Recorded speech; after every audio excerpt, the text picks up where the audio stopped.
Hello students, in this video we are studying chapter Federalism of your political science book. This is second chapter of your political science book. In the previous chapter we read power sharing, how power is divided among different levels of the government. Belgium और श्रीलंका की story हमने पढ़ी थी.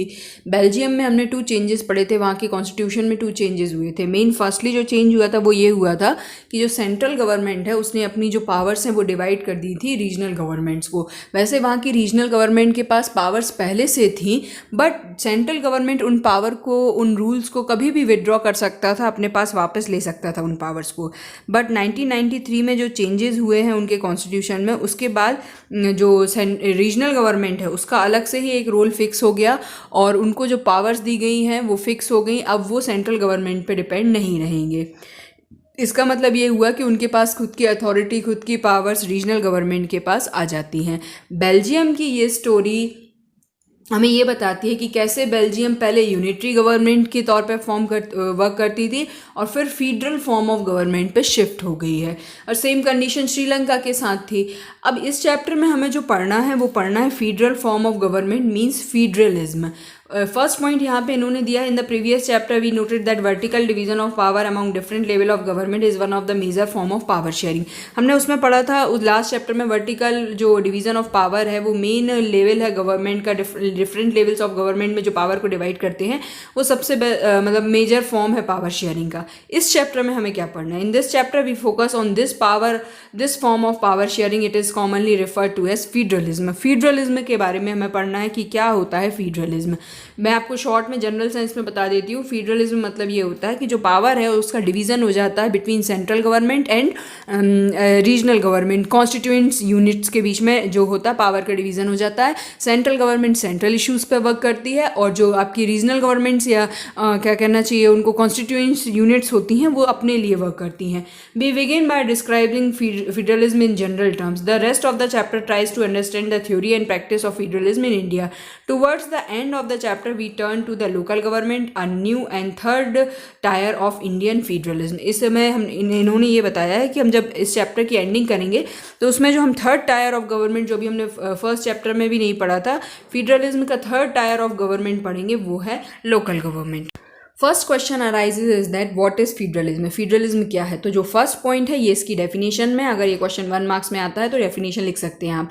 Federalism is a system of government in which the power is divided between central authority and various constituent units of the country. Central authority और constituent units में प्रांतीय सरकारें जो बन जाती हैं वो कॉन्स्टिट्यूएंट यूनिट्स की कैटेगरी में आ जाएंगी. कॉन्स्टिट्यूएंट यूनिट्स संघीय सरकार इनको कह सकते हैं of the country. Second point दिया हुआ है, federalism has 2 level of government. Federalism में जो गवर्नमेंट का लेवल होता है वो 2 लेवल पे गवर्नमेंट बनती है. फर्स्ट ए पॉइंट इन्होंने दिया, 1 is the government for the entire country that is usually responsible for new subject of common national interest. जैसे मोदी गवर्नमेंट है तो वो सेंट्रल गवर्नमेंट की कैटेगरी में आएगी क्योंकि वो कॉमन नेशनल इंटरेस्ट की बात करते हैं, पूरे देश की बात करते हैं, वो किसी एक राष्ट्र, स्टेट की या किसी एक प्रांत की बात नहीं करते. B point, the other are the government at the level of state that look after much of day to day administrating of their state. और नेक्स्ट होती है सेकंड, वो होती है स्टेट गवर्नमेंट. जैसे शिवराज सिंह चौहान की गवर्नमेंट है तो वो किस कैटेगरी में आ जाएगी? स्टेट गवर्नमेंट में आ जाएगी. वो सिर्फ डे टू डे के जो ऑपरेशंस हैं गवर्नमेंट के उन पे नज़र रखते हैं.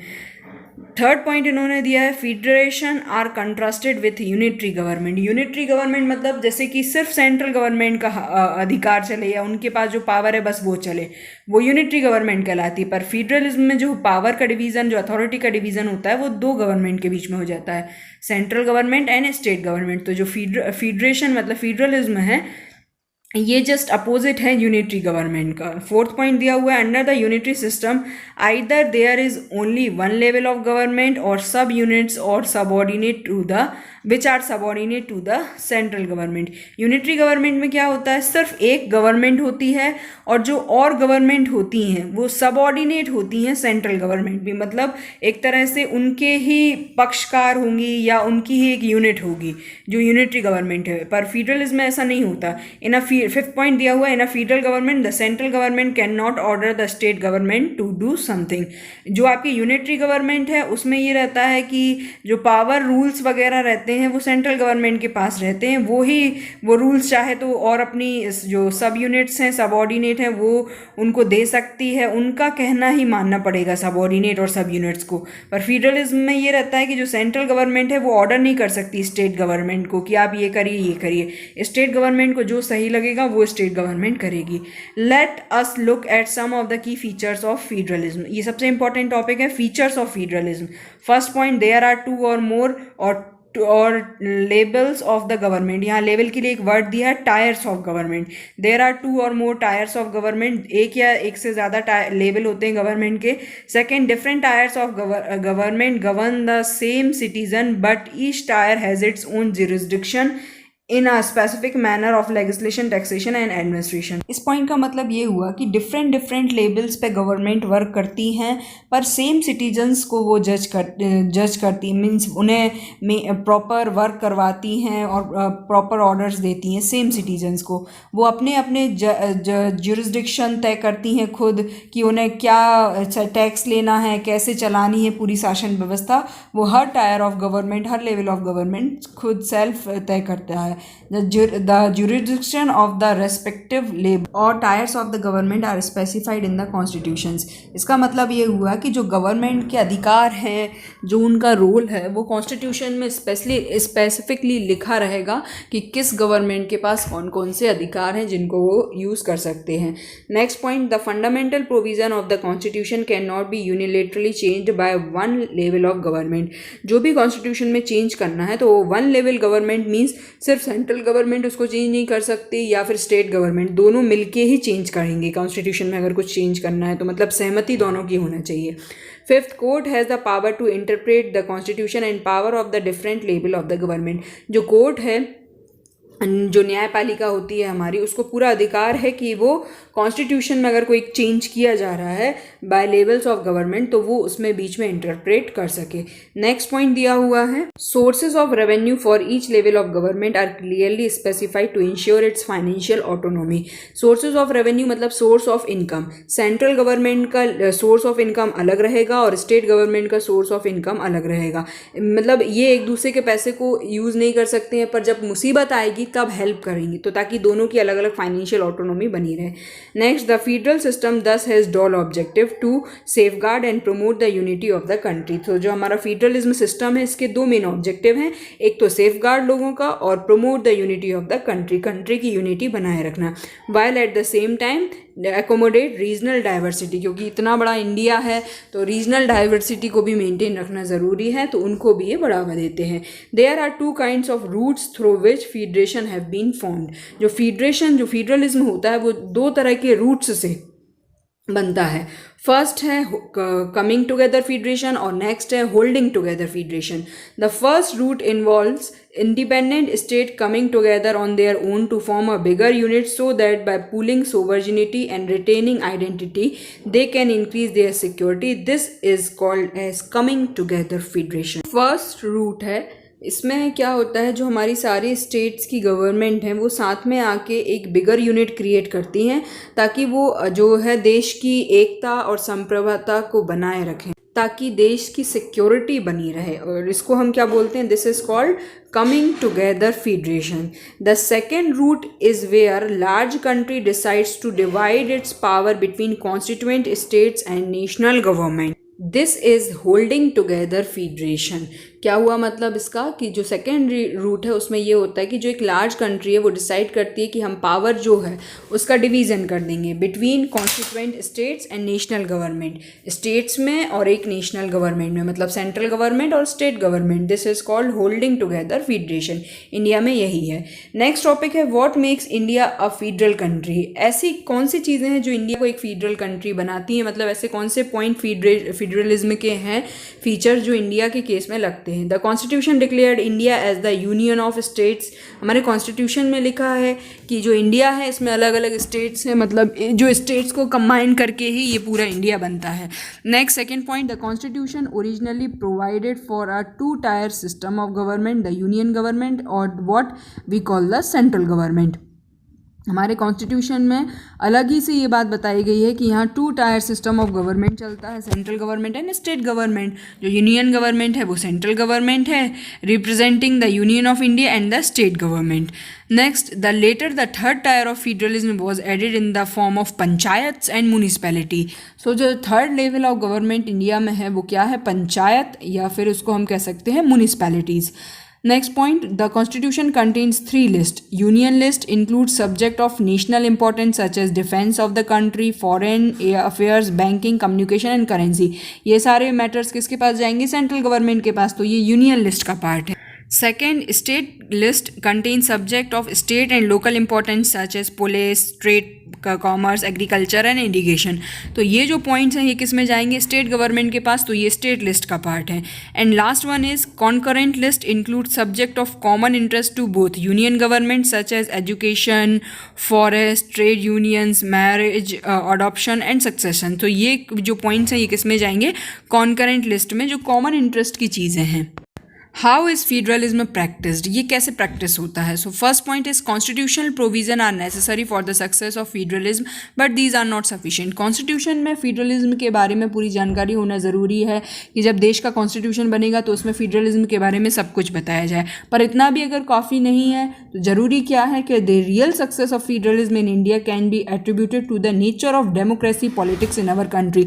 जितनी अच्छी पॉलिटिक्स, डेमोक्रेटिक पॉलिटिक्स होगी उतनी अच्छा ही फेडरलिज्म होगा। मतलब पॉलिटिक्स में कहीं कोई गंदगी नहीं होनी चाहिए, प्रॉपर जो रूल्स हैं गवर्नमेंट के, जो गवर्नमेंट अपने रूल्स सिटीजन्स पे लगा रही है, सिटीजन्स के हिसाब से ही पॉलिटिक्स हो। मींस नेता जो डेमोक्रेटिक कंट्री है, डेमोक्रेसी है, तो लीडर को तो सिटीजन्स ही चुनेंगे, पर वो प्रॉपर जो लीडर है वो प्रॉपर सिटीजन्स जैसा चाहते हैं उनके अकॉर्डिंग वर्क करे, कंट्री की जो सोवर्जिनिटी है या उसकी आइडेंटिटी के लिए वर्क करे, तभी वो एक परफेक्ट फेडरलिज्म का एग्जाम्पल होगा। फर्स्ट पॉइंट इन्होंने यहाँ पे दिया है लिंग्विस्टिक स्टेट्स, जो डाइवर्सिटी है इंडिया की उसके बेसिस पे उन्होंने बताया है। फर्स्ट पॉइंट है linguistic states. The creation of linguistic states was the first and the major test for democratic politics in our country. अगर आप डेमोक्रेटिक पॉलिटिक्स का टेस्ट करना चाहते हैं तो सबसे पहले आप लिंग्विस्टिक बेसिस पे इनको टेस्ट करिए। Many old states have vanished and many new states have been created. पुराने स्टेट्स कई ख़त्म हो चुके हैं और अब नए स्टेट्स बन गए हैं। In 1947, the boundaries of several old states of India were changed in the order to create new states. This was done to ensure that people who spoke the same language lived in the same state. Language के basis पे division किया गया है कि particular एक area के, एक reason के लोग अगर एक लैंग्वेज यूज़ करते हैं, सेम लैंग्वेज बोलते हैं, तो उनका एक अलग स्टेट बना दिया गया है। When the demand for the formation of a state on the basis of language was raised, then some national leaders feared that it would be lead to the disintegration of the country. कई लोगों का कहना ये था कि अगर हम language के बेसिस पे बंटवारा कर देंगे स्टेट्स का तो उससे हमारी जो इंडिया की इंटीग्रिटी है, मींस एक रूपता वो ख़त्म हो जाएगी, बट ऐसा नहीं हुआ है। Language policy, the second test for Indian federation is the language policy. Our constitution did not give the status of national language to any one language. हमारे कॉन्स्टिट्यूशन में ऐसा कहीं नहीं लिखा है या किसी भी एक लैंग्वेज को नेशनल लैंग्वेज का दर्जा नहीं दिया गया है। Hindi was identified as the official language. Hindi को हम एज अ ऑफिशियल लैंग्वेज लेते हैं, पर वो हमारी नेशनल लैंग्वेज नहीं है। According to the constitution, the use of English for official purpose was to stop in 1965। 1965 से इंग्लिश को हम ऑफिशियल लैंग्वेज के तौर पे यूज़ करना बंद कर चुके हैं। सिर्फ हिंदी को ही हम ऑफिशियल लैंग्वेज के तौर पे यूज़ करते हैं। The central government responded by agreeing to continue the use of English along with Hindi for official purpose. हमारी सेंट्रल गवर्नमेंट का कहना ये है, वो एग्री है इस चीज़ पे कि आप हिंदी को तो ऑफिशियल पर्पस के लिए यूज़ करिए, पर उसके साथ साथ आप इंग्लिश को भी यूज़ कर सकते हैं। Promotion does not mean that the central government can impose Hindi on states where the people speak a different language. इसका मतलब ये नहीं हुआ कि लोग आपको फोर्स कर रहे हैं, हमारी सेंट्रल गवर्नमेंट फोर्स कर रही है या वो हिंदी को ही इम्पोज कर रही है लोगों के ऊपर। जहाँ जो लैंग्वेज बोली जाती है वहाँ उस लैंग्वेज के बेसिस पे भी काम हुआ जा सकता है। नेक्स्ट टॉपिक दिया है central state relation. Restructuring the centre state relation is one more way in which federalism has been strengthened in practice. ज़रूरी क्या है है कि सेंट्रल गवर्नमेंट और स्टेट गवर्नमेंट के बीच का जो रिलेशन है वो जितना अच्छा होगा फेडरलिज्म उतना अच्छा होगा। In 1990 there was the rise of regional political parties in many states of the country. 1990 में अलग प्रांत, हर प्रांत के बेसिस पे कुछ पॉलिटिकल पार्टीज बन गई हैं जो स्टेट्स के, जो पर्टिकुलर स्टेट्स में ही हैं। This was also beginning of the era of coalition government at the centre. आप लोग सुनते होंगे टीवी में संगठन वाली सरकार बन गई है, गठबंधन वाली सरकार। गठबंधन वाली सरकार मतलब होता है कि दो अलग अलग पार्टी के लोग मिलके एक गवर्नमेंट बना लें, एक सरकार बना लें, वो कहलाता है कोएलिशन गवर्नमेंट। ये 90 के बाद ही शुरू हुआ ये फंडा। Since no single party got a clear majority in Lok Sabha the major national parties had lead to enter into the alliance with many parties. अब जैसे बीजेपी है या कांग्रेस है तो सबको इनको मेजॉरिटी के वोट्स नहीं मिलते हैं अगर, तो ये अपने साथ छोटी मोटी और जो पार्टीज़ हैं वो जो जीती हुई हैं उनको अपने साथ ले आती हैं, तो इनको मेजॉरिटी मिल जाती है लोकसभा में, तो लोकसभा में इनकी सरकार बन जाएगी। This led to new culture of the power sharing and respect for the autonomy of the state government. Thus federal power sharing is more effective today that it was in the early years after the constitution came to force. किसी भी election में देखेंगे तो आपको ये coalition government का फंडा तो हर इलेक्शन में, छोटे बड़े इलेक्शन में ज़रूर मिलेगा। और ये लोकसभा के जो चुनाव होते हैं इनमें ये जो कोएलिशन गवर्नमेंट का फंडा है ये आपको मिलेगा। ये कई सालों से चला आ रहा है। डिसेंट्रलाइजेशन इन इंडिया, वैसे तो मैं आपको डिसेंट्रलाइजेशन का सिंपल मीनिंग बताती हूँ। डिसेंट्रलाइजेशन मीन्स होता है डिस्ट्रीब्यूशन ऑफ पावर। तो अब यहाँ हम गवर्नमेंट के पावर की बात कर रहे हैं तो मतलब गवर्नमेंट के पावर की डिस्ट्रीब्यूशन की बात करेंगे। फर्स्ट पॉइंट दिया हुआ है, we noted above the federal government has two or more tiers of the government but a vast country like India can not be run only through 2 tiers. आपको पता है कि फेडरलिज्म में मेनली 2 और more tyres होते हैं, पर जब इतनी बड़ी कंट्री है इंडिया तो यहाँ सिर्फ 2 टायर्स इनफ नहीं है, 3rd टायर ऑफ गवर्नमेंट भी चाहिए। Federal power sharing in India needs another tyre of the government. This resulted in the 3rd tyre if the government is called as local government, municipalities and panchayat. ये 3rd government local government की category में आ जाएगी। when the power is taken away from central and state government it is called decentralization। As the local level, it is possible for the people to directly participate in decision making. A major step towards decentralization was taken in 1992। 1992 में ही ये decentralisation का फंडा India में आया, पंचायत बनी, municipalities बनी, क्योंकि directly जो लोकसभा के चुनाव हैं उनमें अगर डायरेक्टली पार्ट नहीं ले सकते सिटीजन्स, तो उनके लिए क्या किया है, इनडायरेक्टली 3 टायर गवर्नमेंट का, लोकल गवर्नमेंट का चुनाव करेंगे वो, उससे फिर उनका 2 tyre level of government mini state government का चुनाव होगा और उसके बाद फिर सेंट्रल गवर्नमेंट का चुनाव होगा।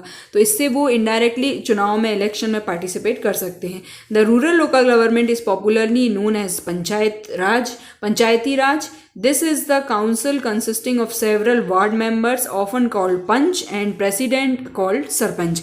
पंचायत राज में क्या होता है कि अलग अलग गांव रहते हैं, उन कुछ गांवों को मिला के एक ग्राम पंचायत बन जाती है, एक पंचायत बन जाती है। अलग अलग वार्ड्स भी रहते हैं, सब वार्ड्स का एक एक मेंबर मिला के वो पंच बन जाते हैं। जैसे 5 वार्ड मिला लिए या 5 गाँव मिला लिए तो वो पंच बन गए और उनके एक एक हेड आ गए, वो पंच कहलाएंगे और उनका जो प्रेसिडेंट है वो कहलाएगा सरपंच।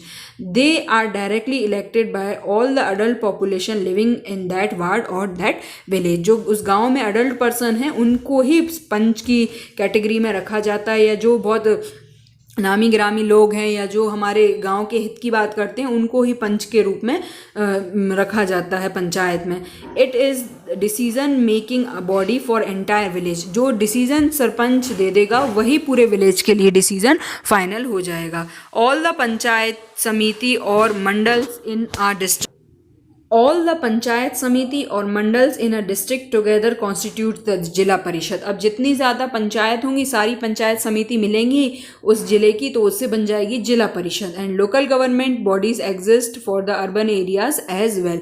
और लोकल गवर्नमेंट बॉडीज़ भी आसपास होती हैं। तो इस तरह से हमने पढ़ा ये पूरा फेडरलिज्म चैप्टर। फेडरलिज्म मतलब पावर का distribution between central government and regional government and local government. Means पहले तो हमने पढ़े थे कि 2 टायर होते हैं गवर्नमेंट के, बट हमें अब समझ आया कि 3 टायर ऑफ गवर्नमेंट, इंडिया जैसी वास्ट कंट्री के लिए 3 टायर ऑफ गवर्नमेंट चाहिए। State government, central government and panchayat government, municipalities local government की कैटेगरी में आएंगी।